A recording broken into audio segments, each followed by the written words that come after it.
Hi hello ఎలా ఉన్నారు? నేనైతే బాగున్నాను. ఈరోజు ఒక స్వీట్ రెసిపీ చూపిద్దాం అనుకున్నాను. పెసరపప్పు హల్వా చాలా టేస్టీగా ఉంటుంది. చాలా తక్కువ టైంలో కూడా అయిపోతుంది. ఇది పండగలప్పుడు నైవేద్యంగా పెట్టుకోవడానికి, లేదంటే మనకు తినాలనిపించినప్పుడు స్వీట్ చేసుకోవడానికి చాలా బాగా యూజ్ అవుతుంది. దీనికోసం ఒక కప్పు లేదా ఒక గ్లాసు పెసరపప్పు తీసుకోవాలి. నేనైతే ఒక గ్లాస్ తీసుకున్నాను. ఇది లైట్గా దోరగా వేయించుకోవాలి.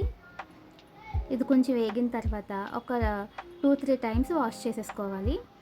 ఆ వాటర్ వంపేసుకొని ఏ గ్లాస్తో పప్పు తీసుకున్నామో సేమ్ అదే గ్లాస్తో వాటర్ వేసుకొని ఉడికించుకోవాలి.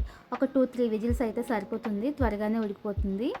ఈలోపు మనం సేమ్ గ్లాస్తో 2 గ్లాసులు బెల్లం తీసుకోవాలి. అదే గ్లాస్తో హాఫ్ గ్లాస్ వాటర్ వేసుకొని కరిగించుకోవాలి. స్టవ్ ఆన్ చేసుకొని కరిగించుకుంటే సరిపోతుంది. దీనికి ఏం పాకం రావాల్సిన పని లేదు, జస్ట్ మెల్ట్ అయితే సరిపోతుంది. ఇది రెడీ అయ్యే లోపల మనం నెక్స్ట్ మళ్ళీ స్టవ్ ఆన్ చేసుకొని ప్యాన్ పెట్టుకోవాలి. ఈ ప్యాన్ వేడెక్కిన తర్వాత ఒక 2-3 స్పూన్స్ గీ అయితే పడుతుందండి.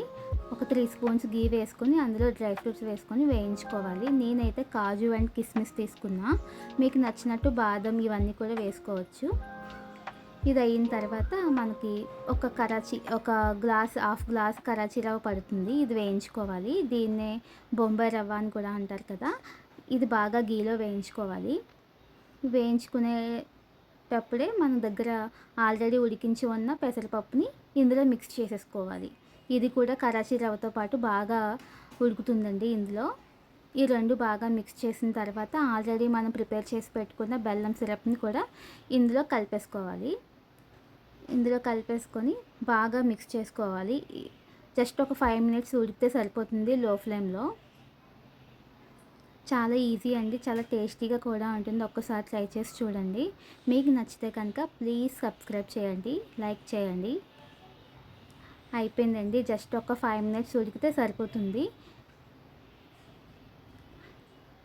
ఇందులోనే మనం ఆల్రెడీ వేయించి పెట్టుకున్న కాజు, కిస్మిస్, ఒక హాఫ్ స్పూన్ ఇలాచీ పౌడర్ వేసుకుంటే టేస్టీగా చాలా బాగుంటుంది.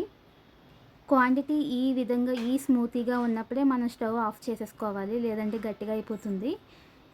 ఈ క్వాంటిటీలో ఉంటే చాలా బాగుంటుంది. పెసరపప్పు హల్వా రెడీ. చాలా చాలా బాగుంటుంది. ఒక్కసారి ట్రై చేసి చెప్పండి, నాకు కామెంట్ చేయండి మీకు ఎలా వచ్చిందో. ఈరోజైతే నేను అమ్మవారికి నైవేద్యంగా పెడదామని ఈ స్వీట్ రెసిపీ అయితే నేను చేశాను. మీకు నచ్చితే లైక్ చేయండి. Thank you for watching.